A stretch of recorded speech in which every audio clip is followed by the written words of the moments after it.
Good afternoon, everyone, and welcome to our webinar on insurance and bonds as risk management tools for construction project owners. My name is Ken Cobley, and I am the Vice President and Counsel for Content Development for the AIA Contract Documents Program. So this is just some preliminary housekeeping. This presentation is protected by U.S. and international copyrights, so you can't reproduce or distribute or display it without the permission of myself and or the program. This is me, and I already introduced myself. And this is just a notice and our policy. Please take note that this information is not being provided as legal advice. So if you have questions about it, about insurance specifically, you need to reach out and speak with insurance professionals and or attorneys that are licensed to practice and in the jurisdiction where your project is being performed and or that otherwise can provide you with legal advice. So let's get started. As I mentioned, I'm the Vice President and Counsel for Content Development for the AIA Contract Documents Program. The AIA Contract Documents Program has been in effect for over 130 years now. It started with the first standard form of owner-contractor agreement that was published in 1888. And since then, the library of documents has expanded to over 200 forms and agreements covering all major delivery models, and the breadth and depth of the contracts and the things that are covered within the contracts have expanded significantly over those 130 years. And one of the things that has, of course, expanded, but has been a long-standing part of the AIA contract documents terms and portfolio, and been coordinated among the various documents, are terms regarding insurance and bonds. And so we're going to talk about some of that today, that evolution. We're going to try to provide insights into what issues owners might want to consider to make sure that they have the appropriate bonds and insurance in place. The development of the AIA contracts, and we're going to use the AIA's insurance and bonds exhibit as sort of an example of things to consider and the way owners can have a checklist for insurance and bonds issues. But the documents themselves have evolved to reflect the practices in the construction industry over that 130-year history. And it's always been one of the key drafting principles to put risk where it's best managed. And the top two of those considerations is, can I put risk on the party in the best position to control it? And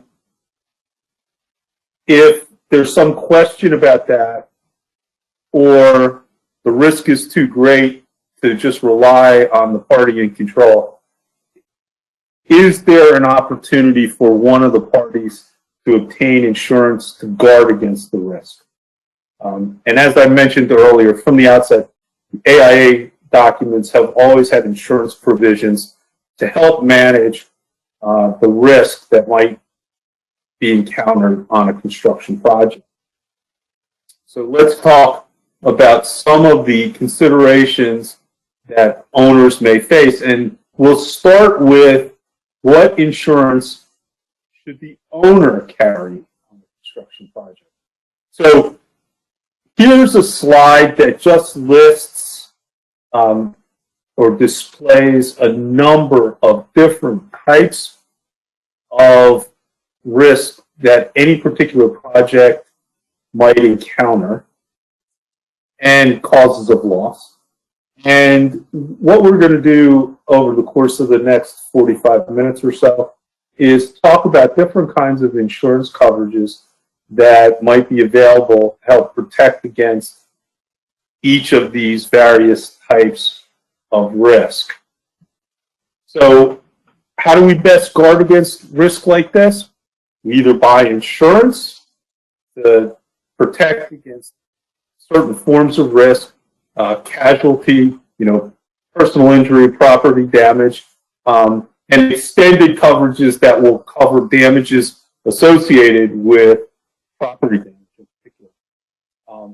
Or if we're talking about contractor performance risks, then we can look to the bonds, payment bonds, performance bonds, warranty bonds, to make sure that there's at least a financial backing to help the owner recover if they have problems in performance or if the contractor has cash flow or financial problems that might fall back to the owner. So, what insurance should an owner, as the owner, carry? First is all owners should probably be carrying and have in place general liability insurance. General liability insurance is sometimes referred to as commercial general liability. It's sometimes referred to as business liability insurance. It's for those things that might occur in the course of your business. It can cover personal injury. It can cover damage to others' property as a result of any business dealings that you may have. It can also cover some advertising risks. So I would say most businesses have some form of general liability insurance coverage, and owners should absolutely be sure that that coverage is in place to guard against any claims that might be made against them for either property damage or personal injury that might occur in the course of their business, but that also might be related to a construction project. The other thing that an owner absolutely wants to make sure is in place for a construction project is property insurance, and specifically a builder's risk policy on an all-risk policy basis. Builder's risk coverage is going to be in place to protect the tangible assets of the owner in case there is a construction accident that might cause significant damage. And the one we always hear about is fire. A fire late in the game that burns down an almost complete construction project. It's going to be the builder's risk, perhaps among other policies, but the builder's risk will be key to responding to that. Now, we have this under, on this slide, have it under owner's insurance because historically it was usually the owner that got the property insurance in place. But I'm going to caveat that here. I'm going to say the owner should either obtain the builder's risk policy or make sure that the contractor obtains the builder's risk policy. And in the new AIA insurance exhibit, we start from the premise that the owner is going to obtain it, but we leave open the possibility that the contractor may be asked to obtain the builder's risk policy. And we do that because we have heard that it is common in the industry these days for the contractor to get the builder's risk policy, and that, in fact, it is often cheaper for the contractor to get the builder's risk policy. I can't explain to you why insurance companies would make it cheaper for the contractor to get a builder's risk insurance policy to protect the owner's property, but that's the way the market seems to be working out. So either way, builder's risk is an essential form of insurance coverage that should be in place on all projects. So what do we want to look for when we talk about the builder's risk coverage? Well, it is our suggestion that the builder's risk policy in place cover the total value of the entire project on a replacement cost basis. Put another way, if fire destroys all of a nearly completed project, having enough coverage to only replace half the project is not going to be adequate. So for a new project, a new building coming out of the ground, you want at least the initial contract sum plus added coverage for modifications that might be made, increase in price, increase in scope, over the course of the project. And that coverage should be maintained at least until substantial completion.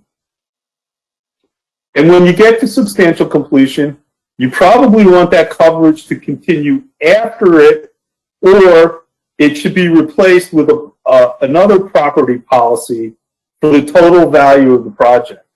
And that should be kept in place at least until the expiration of the period for correction of the work. Now, in the AIA contract documents, that's usually a one-year period from the date of substantial completion.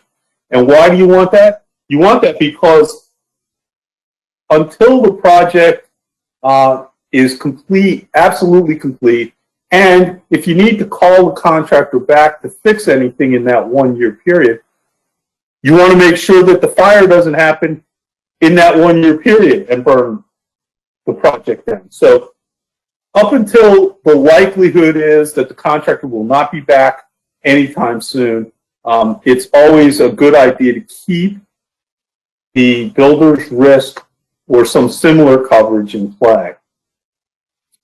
And we recommend that in addition to the owner, the contractor subs and subcontractors be named as additional insured so that policy proceeds can help make everyone whole.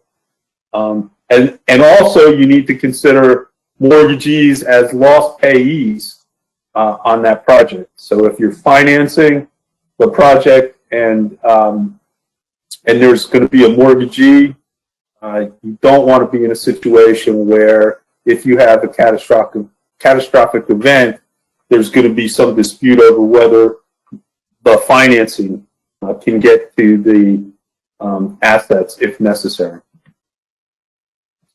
So we just talked about the builder's risk sort of in terms of coming out of the ground with a new project. But what happens if this project that you have is actually in a renovation or an addition to an existing building? Well, in that situation, we would recommend that you consider, again, all risk, builder's risk policy, and on a replacement cost basis to protect not only the new work, but also the existing structure against any damage or loss that might occur as a result of the construction project, right? Again, if you only have a policy in place that will cover the cost of new construction and the adjacent building is substantially damaged or destroyed, it's not going to be adequate. And so you need to be, as owners, you need to be thinking about what the total potential for liability here is if you have particularly if you have a catastrophic event, and cover everything so that in the unlikely but unfortunate event, like a major fire or something else, there's funds to reconstruct everything and put you back in the same position you would have been in had the catastrophic event not occurred.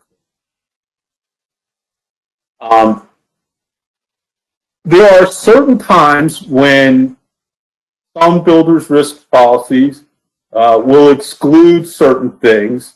It may not be obvious that they're excluding them, but sometimes it happens. And so we've created within the exhibit, we've created sort of a little checklist of things that ought to be covered, and that you can make sure you ask the insurer to confirm that they're covered, so you don't wind up in a situation where you have damage or loss, and you find out, oh, that's not part, that there's an exclusion in here that would not cover damage to, let's say, false work or other temporary structures, scaffolding.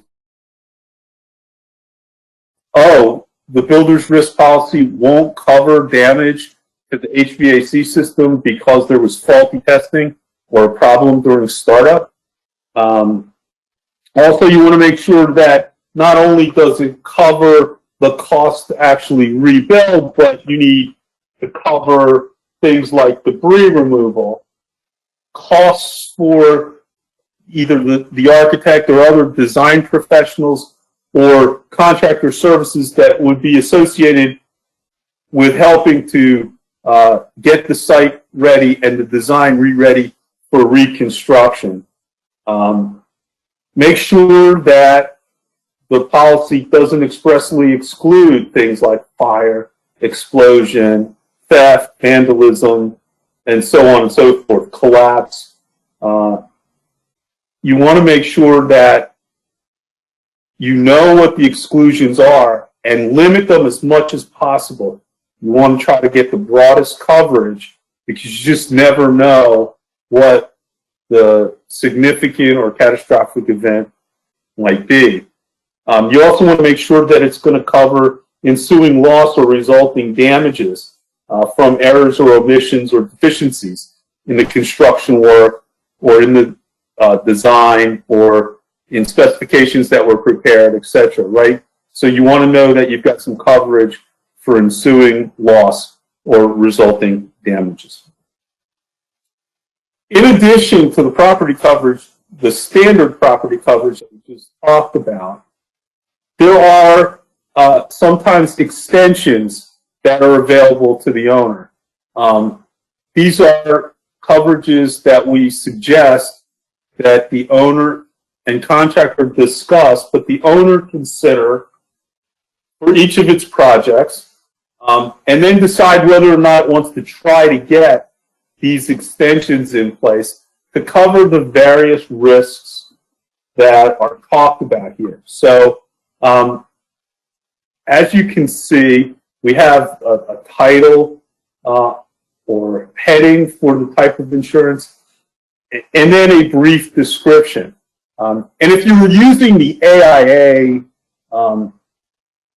exhibit, Insurance and Bonds exhibit, you would see that these are optional coverages, and the parties discuss what types of coverages are going to be in place and apportion the obligation to get that. So in the case of property extensions, if this is an extension on the builder's risk property insurance that the owner got, then the owner would be obligated to get these. Well, why do I say obligated if it protects the owner? Well, because if the contractor and owner are in discussions over what kind of property insurance is going to be covered or obtained, then the contractor also has an interest in knowing and understanding what insurance is available to cover some of these costs, and may adjust their pricing or may implement certain risk allocation tools within its program,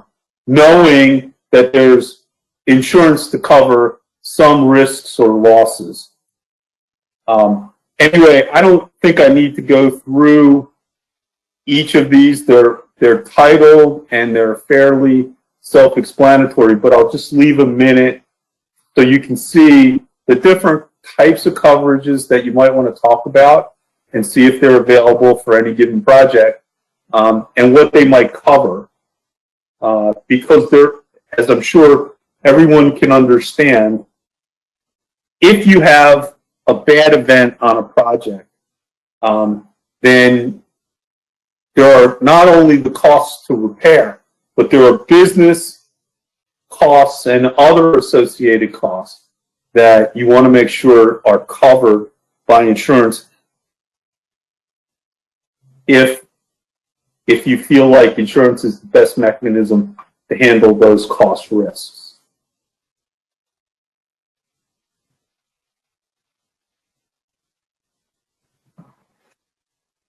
I think soft cost insurance is also interesting because it catches a lot of those downstream risks that and costs that might be incurred if there's a problem that impacts any part of the construction project, any damage to property that impacts a portion of the project, the ability to finish on time, and other things that are business-related expenses.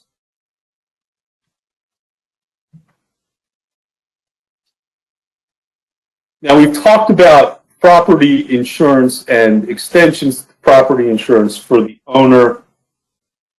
Are there other types of insurance that the owner might consider? There are. And if you were using the AIA exhibit for insurance and bonds, you'd be prompted specifically to consider whether you need or want cyber security insurance to cover losses perhaps due to a data breach, and that might include things like investigation of a potential breach and the downstream impacts of that. I'll use this as an example. I'm not at all suggesting how cybersecurity might have responded in this situation. And as an owner, you might be thinking, why do I need cybersecurity insurance on a construction project? Please, if you want more details, I suggest you Google this or go online and do the research. But just remember that the security breach that plagued Target was the result of a trade contractor having access to some of Target's computer systems. So that's why you may very well, one of many reasons why you may want cybersecurity insurance. That insurance product is evolving and has changed.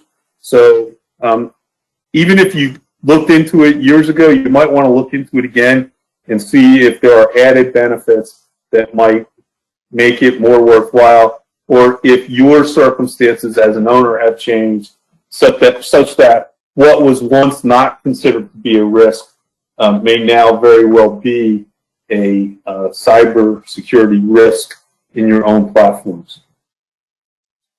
So we talked about the coverages that are primarily obtained by the owner or have historically been primarily obtained by the owner, and that they should consider and have in place for a particular construction project. Let's talk about some of the coverages that the contractor, that the owner may want the contractor to get. First, let's talk about things that the owner should get from the contractor.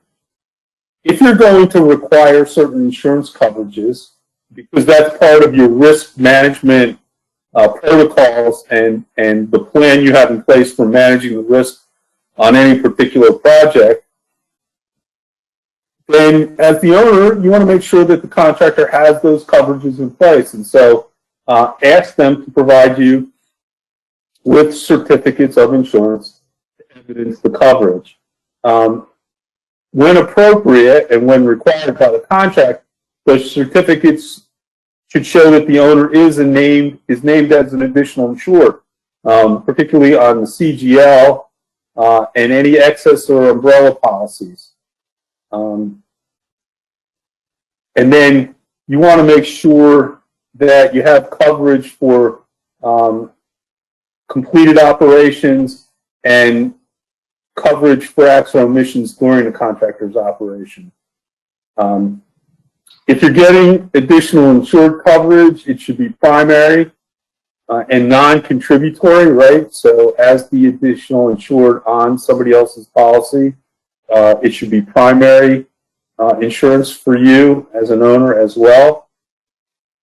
And if you're requiring a certain coverage and you're requiring additional insured status, you may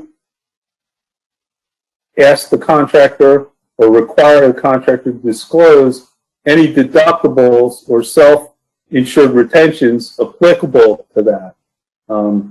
Because if your assumption is that the contractor is going to carry a certain type of insurance and that you're going to have access to it, you may be surprised to find out that perhaps there was a $500,000 or $1 million deductible or self-insured portion that has to be met first before the insurance company is obligated to pay. And you want to find that out up front and not when you go to make a claim on the policy. So there are certain types of insurance coverage that have historically been required of the contractor, and that would include commercial general liability. That we talked about that before, for personal injury or property damage arising out of events associated with the contractor's business. Auto liability, to the extent the contractor is going to use automobiles, trucks, cars, etc., equipment on the project. Now, sometimes you can achieve the required limits of coverage by combining primary policies and excess or umbrella policies. So you may want certain limits, and the contractor may be able to get to them with umbrella policies, excess coverage policies. You just want to make sure that if you agree to that, that the coverage is going to be no less than what would have otherwise been in place had they had the larger primary coverage. And then there's a thing called exhaustion. Some excess policies require actual exhaustion of the underlying limits. Some will allow for something less than actual exhaustion. Functional exhaustion, I think, is sometimes the term used in the industry. So what does that mean? Well, sometimes the policies will say that the excess policy will respond only if all of the proceeds up to the limits of the policy have been paid out by the primary or underlying policy and insurance company. That's actual exhaustion. The insurance carrier has to pay 100% of the primary or underlying coverage before the excess will kick in. Sometimes, particularly if you have large policy coverage, the primary carrier is willing to pay some or most of the limits of the underlying policy, but not all of them, in a situation where you're trying to settle before you actually have to try the case and get a determination. And if the excess policy requires actual exhaustion, unless and until that underlying carrier agrees to pay it all, you're not going to get to the excess policy, or you may not be able to. Whereas if you have functional exhaustion, it may be possible for another party to contribute the balance to get to the limit number so that the excess kicks in. So just using very round numbers here.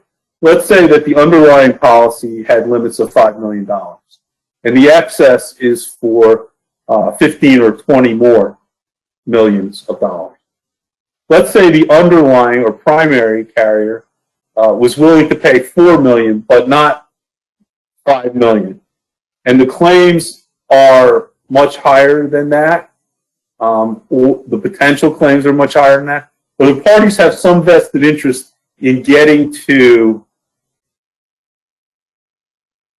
a much higher number under the excess policy.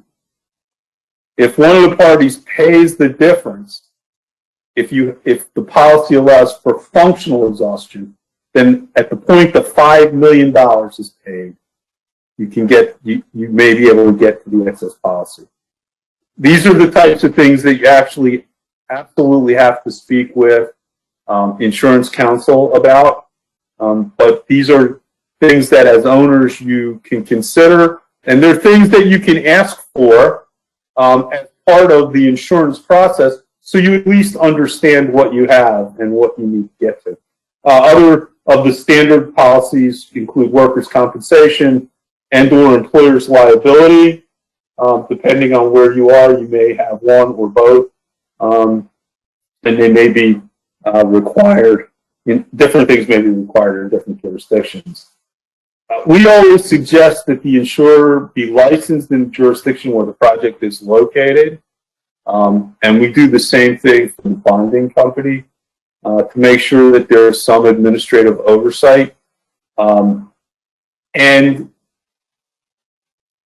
the recommendation is very similar to the other policies that we talked about, including the builder's risk, that the contractor maintain these insurances until the period for correction of the work expires, for the same reasons that we talked about in terms of builder's risk.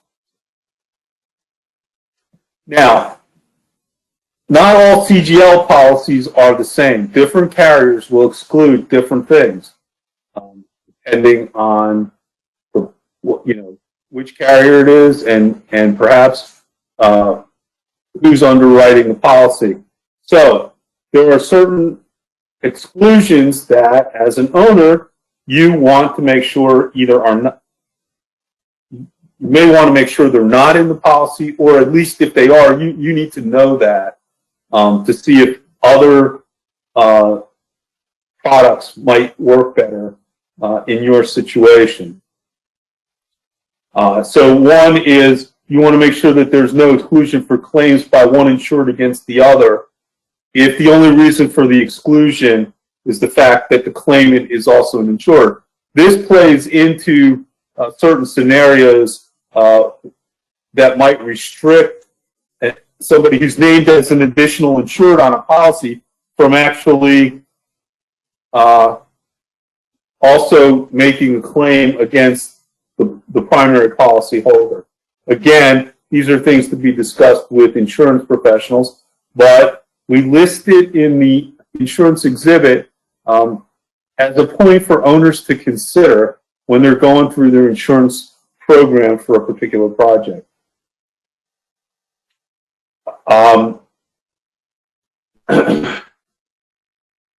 Certain exclusions will also include things related to subcontractor work, claims for bodily injury. Certain indemnities are sometimes excluded, and so on.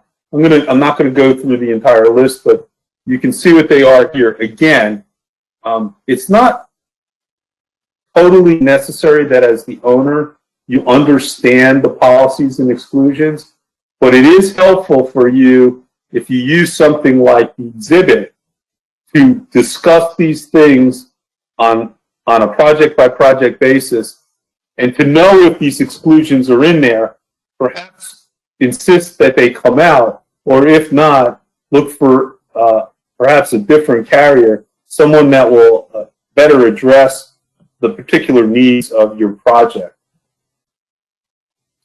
And here's just more of the things that we list. You'll see that some of them, some of these exclusions relate to specific types of work. For example, some CGLs will exclude certain claims related to roofing. We don't want such an exclusion on a project that includes roofing work. Some policies exclude claims related to, I pronounce it EIFS, exterior insulation finish systems, and so on and so forth. Well, if the project doesn't include any of those systems, then it probably doesn't matter to you if that's an exclusion. But if you either have, let's say, a renovation that's going to have some existing work that touches on those things, or if the architect has designed the project to include things like exterior insulation finish systems, synthetic stucco, etc., then you need to know that the CGL may not cover any resulting property damage to those areas or to those finishes. And it may be important to you, it may not, but you should have that discussion. Auto liability, obviously, we talked about that a little bit. You know, contractor and its employees oftentimes bring many vehicles to a particular project site. And projects go on for a long time. So it's not inconceivable that there might be accidents on the project site that involve trucks or automobiles, and so there should be coverage in place for that.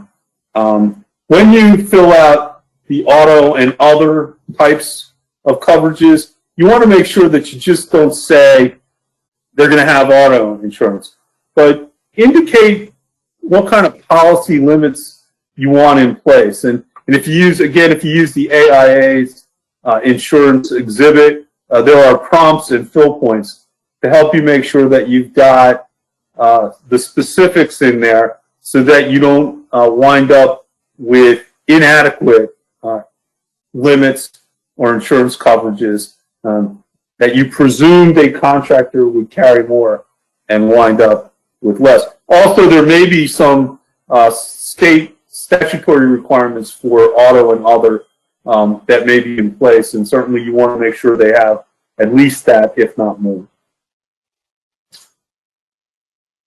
Depending on the nature of a project, you may also want to require certain types of additional coverages.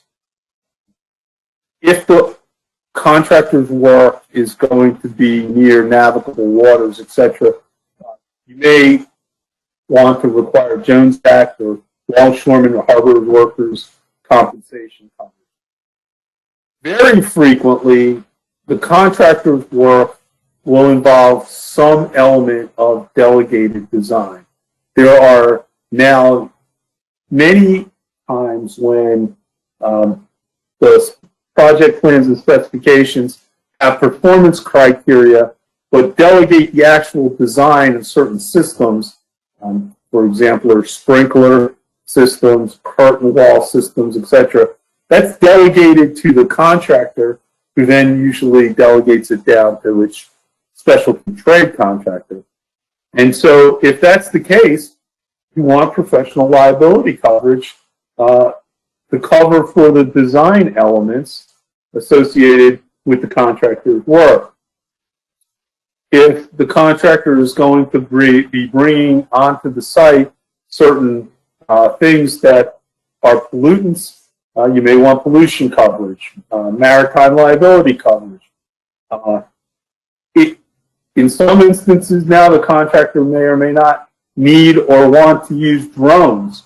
And if that's the case, a discussion with them about insurance for coverage of those may be important.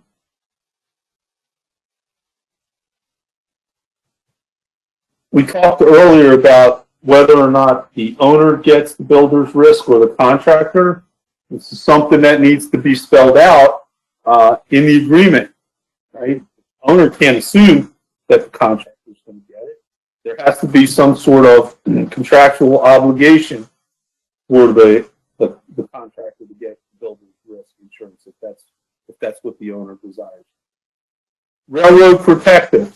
Well, if you're building a building in the middle of a cornfield, you may not need railroad protection. But if you're building a project close to rail lines, then you may very well want to make sure that there's railroad protective insurance in place in case there's a problem that impacts the rail lines.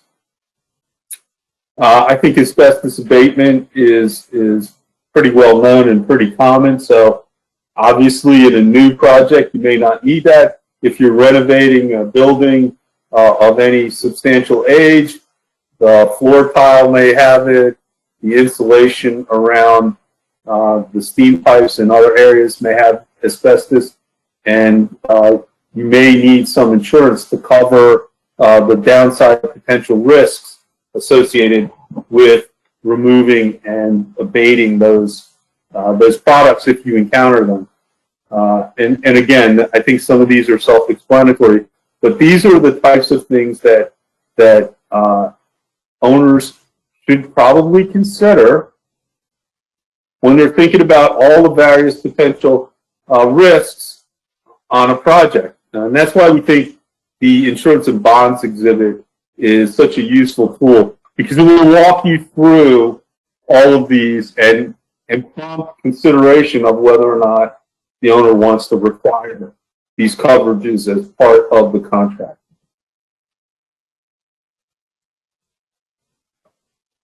As I mentioned, the AIA has an insurance and bonds exhibit. We have it for each of these various delivery models. So depending on the model, the delivery model, if you want to use the AIA documents, each of them will prompt you to use the associated insurance and bonds exhibit. I will tell you that the design, bid build, the CM exhibits are essentially the same because they were all created in 2017 and 2019. We started with an insurance exhibit for design build in 2014. That was the first one. It is not as robust, and when we revise in 2024, I can assure you that the exhibit will be much more robust and parallel the 2017 and 2019 exhibits. But if you're working in design build, but you want the more robust exhibit as a checklist, you can certainly obtain the 2017 or 2019 versions of the exhibit and go through that and consider that both in terms of the owner design builder agreement and perhaps the design builder contractor agreement as well.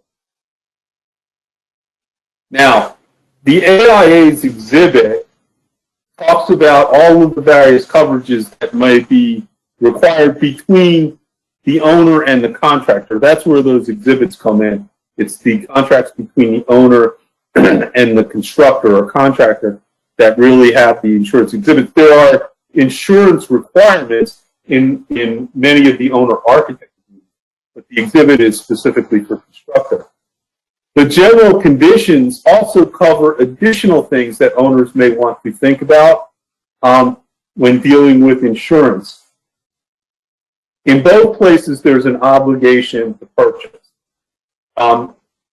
In the general conditions, there are required notices of cancellation or of failure to obtain the insurance and what remedies the parties may have in that case, including the right to stop work until a replacement policy is obtained.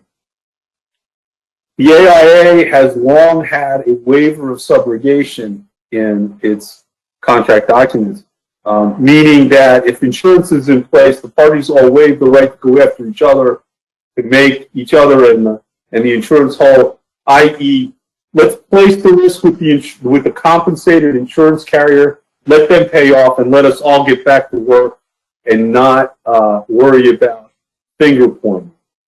And so there are a lot of issues, complex issues related to the waivers of subrogation. Oftentimes, owners are convinced to do away with the waiver of subrogation in whole or in part. That creates lopsided risk formulas. It also may lead to other unanticipated consequences, like the ability of a party who's excised from a waiver of subrogation to actually bring third-party claims for contribution and indemnity. And so what you've done is, instead of creating a peaceful situation where the insurance policy is paid off, you've now created highly contentious situations. The other thing to be considered is what happens, how do claims for insurance get settled? And there's a formula and a policy for that written into the AIA documents. Essentially, the owner gets to negotiate with the insurance company for property claims. If there's a proposed settlement, they tell the contractor. If the contractor agrees, then everybody's contractor disagrees. The owner still has the authority to settle, but then it becomes a claim situation as between the contractor and the owner. Why have an exhibit? Well, these are several of the reasons. We think the exhibit allows the parties to develop project-specific owner and contractor insurance requirements. In some circumstances, the coverages might be difficult to obtain, or the exclusions may be difficult to get excised from a policy. The purpose is to raise these issues for discussion so that the owner and contractor, but principally the owner, is fully informed about the type of insurance that's going to be in place. The owner should know up front if there are certain risks that may or may not be insurable or covered, and then they can either accept the risk, pay a premium to get the coverage they want, or make changes needed to either the coverage or the contractor, depending, the carrier or the contractor, depending, in order to make sure they have the insurance in place that they want. I'm going to start to go a little faster here. I mentioned that in our owner-architect agreements, we have coverages for design professional insurance. Again, there are limits on how long they need to be maintained. The basic provisions are they're maintained until the termination of the owner-architect agreement. If any of the requirements are in addition to the normal types of coverages, then the obligation is on the owner to pay the difference in order to obtain the enhanced coverage. And again, certificates of insurance should be provided. Here's the types of coverages. I don't think anything here is surprising. It's the standard coverages that we talked about before vis-a-vis the contractor, right? CGL, auto, workers' comp, and of course, professional liability. Now, the owner should be added as additional insured, again, on the CGL and auto policies. You're not going to get additional insured coverage on professional liability policy. And the same rules apply here as with the contract. Let's talk a little bit about bonds. And why are we not calling bonds insurance? Even though most bonds are written by companies who are generally perceived to be insurance companies, they're not an insurance product. An insurance product says if you have a casualty, a loss that's covered by the policy, the insurance company pays and takes the loss. Or they may go after the culpable party if they're not the insured. A bond is different. A bond says if the contractor defaults, the surety bonding company will step in and address a couple of different remedies, but in essence, pay up to the penal sum of the bond to address the default, if it's in performance or whether it's non-payment. But in the background, there are indemnities floating between the contractor and the bonding company. And so ultimately, the bonding company, the surety, has a right of recourse against the contractor or subcontractor, as the case may be, And oftentimes, also, there's recourse against the principals of the company and their spouses. They do that to prevent, the principals from placing all the valuable property in the spouse's name and not having personal assets at risk. So again, a surety bond is a three-party agreement where the surety guarantees the performance of another party. Typically on construction projects, the surety guarantees the performance of a contractor or subcontractor, which we call the principal, to the owner, and the owner is often, in those situations, is referred to as the obligee. If it's a subcontractor's bond to a contractor, the contractor is the obligee. And as I explained, surety bonds are non-insurance products. So what's the value to an owner? Well, in order to get a bond, a contractor has to go through a pre-qualification process. In other words, sureties just don't write bonds to anybody because they're putting their own money at risk, and so they want to make sure that the contractor is financially viable, that they have the ability to perform the work. And they're going to do this not only up front, but on an ongoing basis because they know that contractors' financial situations may change, personnel may change, they may have proven themselves not to be good at certain types of construction projects. And so they do this pre-qualification statement or assessment. Again, the value to the owner, you have a performance guarantee in the performance bond or payment when it comes to the payment bond. So, if the contractor fails to pay subs and suppliers, the payment bond will kick in. They can make claims against the bond, and then the owner isn't stuck in the untenable position of having paid and then seeing mechanics liens come in. Oftentimes, if the surety gets a hint that there's a problem on a project, they may take steps to intervene and help their contractor and thereby try to minimize their losses and the risk. And so you have that. And bonds are relatively low cost, somewhere less than 1% to maybe a percentage or two of the total cost of the project. And so oftentimes, owners will find that the value of the bond is worth it. It's not an easy, seamless process.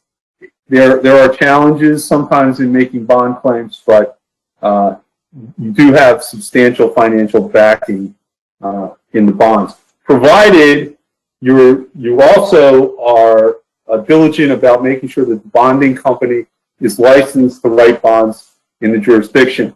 There have been bonds put up by fly-by-night bonding companies, etc. And so you have to go through the process of making sure that they're being underwritten by financially stable companies. And certainly, if they're licensed to do business in a jurisdiction, then the licensing authority has probably gone through the trouble of making sure that they have the financial wherewithal to back things up. Here's the four most common bonds on a project. I would say payment and performance are the two top ones. Sometimes bid bonds are required.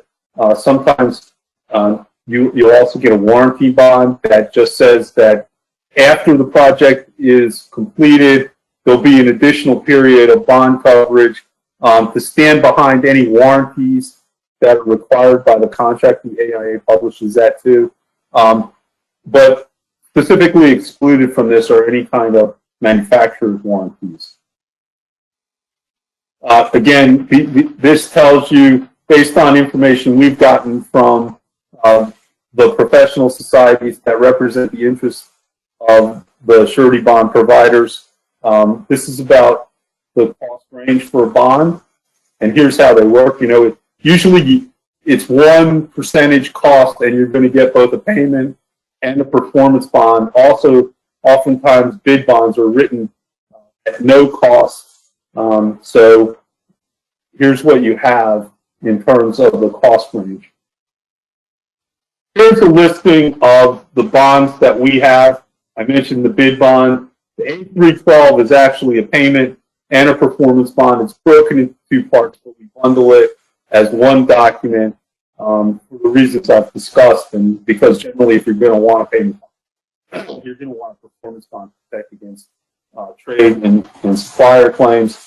And then we recently published the warranty bond that, as I said, ensures for a limited period after the project completion that the bonding company will stand behind the contractor's warranties. These bonds were developed through a collaborative drafting process between the AIA Contract Documents Program and the National Association of Surety Bond Producers, i.e. the trade association that represents the bond brokers, and the Surety and Fidelity Association of America, the trade association that represents the interests of the bonding companies themselves.